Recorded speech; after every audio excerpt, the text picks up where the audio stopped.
বর্তমান সময়ে এসে মানুষের মধ্যে না পাওয়া হতাশা বেশি দেখা যায়। ফেসবুকে নানা ধরনের পোস্ট দেখে সকলে নিজেকে ওই চরিত্রে নেয়ার চেষ্টা করে। আপনি মানুষের অনলাইনের চাকচিক্য দেখে নিজেকে অসুখী মনে করেন, কিন্তু বাস্তব জীবন হয়তো সম্পূর্ণই ভিন্ন। আসলে কি বলুন তো, দামি গাড়ি, বাড়ি, দামি দামি শাড়ি, গয়না, প্রচুর টাকা, এগুলোতে কিন্তু মানুষের প্রকৃত সুখ নিহিত থাকে না। অসুস্থ হলে বা হসপিটালে গেলেই বুঝতে পারবেন আসলে প্রকৃত সুখ বা শান্তি কোথায়। যাই হোক, কেমন আছেন সবাই? তো আজকে আপনাদের সাথে আমি ভিন্ন রকমের একটি মাছের রেসিপি শেয়ার করব। এই যে আমি নিয়ে নিয়েছি একটি শোল মাছ। শোল মাছটা আমি চামড়া ছাড়িয়ে খুব ভালোভাবে ধুয়ে এইভাবে টুকরো করে নিয়েছি। শোল মাছ আসলে অনেকেই পছন্দ করে না বা খেতে চায় না, কিন্তু এই রেসিপিটি ফলো করে অবশ্যই বাসায় একবার করে দেখবেন। আশা করি যারা খায় না তারাও কিন্তু খেয়ে নেবে।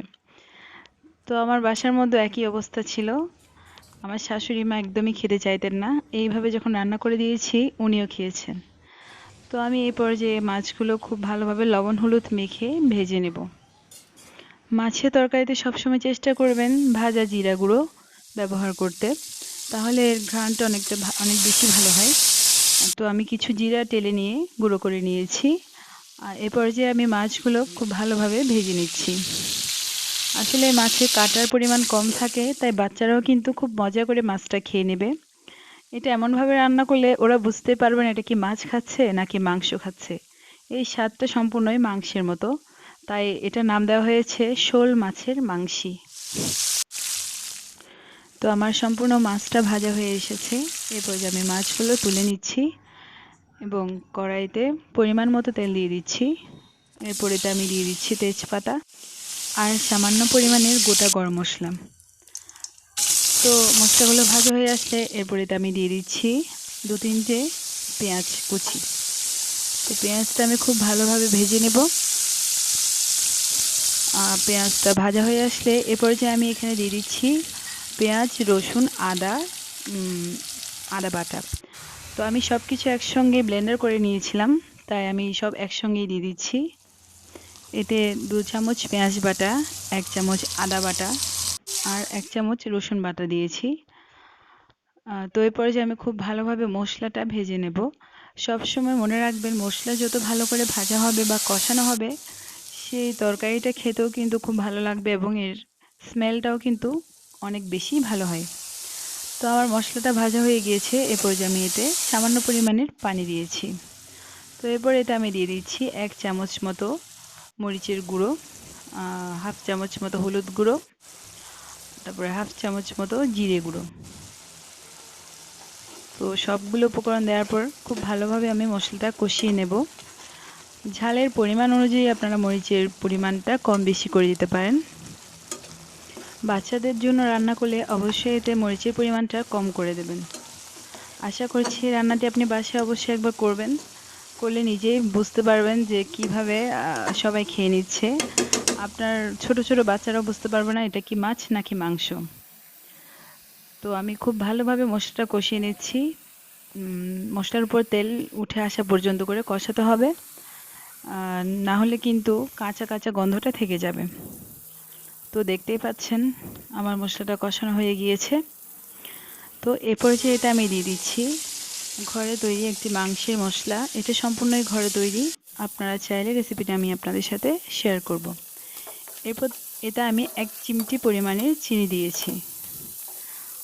আপনারা চাইলে চিনিটা স্কিপও করতে পারেন, তবে চিনি দিলে তরকারির রঙটা অনেকটা সুন্দর হয়। তো সম্পূর্ণ মশলাগুলো কষানো হয়ে গেলে এই পর্যায়ে আমি এতে ভেজে রাখা মাছগুলো দিয়ে দিচ্ছি। মাছগুলো দিয়ে আরও 2 থেকে 3 মিনিট কষিয়ে নিতে হবে। মশলাগুলো যাতে মাছের মধ্যে খুব ভালোভাবে ঢুকে যায়। তো এ পর্যায়ে আমি এতে দিয়ে দিচ্ছি ভেজে রাখা আলু। কেউ চাইলে আলুটা নাও দিতে পারেন। তো আলুগুলো দেওয়া হয়ে গেলে আরও 2-3 মিনিট মতো কষিয়ে এরপর এতে আমি পরিমাণ মতো পানি দিয়ে দেব। তো দেখুন তেলটা মশলার উপর উঠে এসেছে। তো এই পর্যায়ে আমি এতে পরিমাণ মতো পানি দিয়ে দেব। মাছের এই রেসিপিটাতে পানির পরিমাণ অতিরিক্ত পরিমাণ দেওয়ার চেষ্টা করবেন না, যাতে ঝোলটা পাতলা হয়ে না যায়। এটা একদম সম্পূর্ণ কষা মাংসের মতোই হবে। দেখে নিশ্চয়ই বুঝতে পারছেন কালারটা ঠিক কতটা সুন্দর লাগছে। আসলে এটা দেখতে যত সুন্দর লাগছে, খেতে কিন্তু তার চেয়েও বেশি ভালো লাগে। এই একটা পদ দিয়ে কিন্তু সম্পূর্ণ 1 প্লেট ভাত শেষ করে দেওয়া যাবে। তো এরপর যে আমি ঢাকনা দিয়ে চুলার আঁচটা মিডিয়াম লোতে রেখে 10 থেকে 15 মিনিট জাল করে নেব। তো দেখুন, তৈরি হয়ে গেল শোল মাছের মাংসি। এই মাছটা রান্না হয়ে গেলে নামানোর আগে এতে 1/2 চামচ মতো গরম মশলা গুঁড়ো দিয়ে নামিয়ে নেব। অনেকের বাচ্চারা কিন্তু মাছ খেতে চায় না, তো এই রেসিপিটি ফলো করলে এভাবে মাছটা রান্না করে দিলে ওরা মাছ খেতে আগ্রহ প্রকাশ করবে। তো আমার রেসিপিগুলো যদি আপনাদের ভালো লেগে থাকে তাহলে অবশ্যই আমার চ্যানেলটি সাবস্ক্রাইব করবেন। আমার একটি ইউটিউব চ্যানেল রয়েছে, আর আমার পেজটি ফলো এবং লাইক দিয়ে পাশে থাকবেন। এতক্ষণ ধরে ভিডিওটি দেখার জন্য সবাইকে অনেক অনেক ধন্যবাদ। সবাই অনেক ভালো থাকবেন।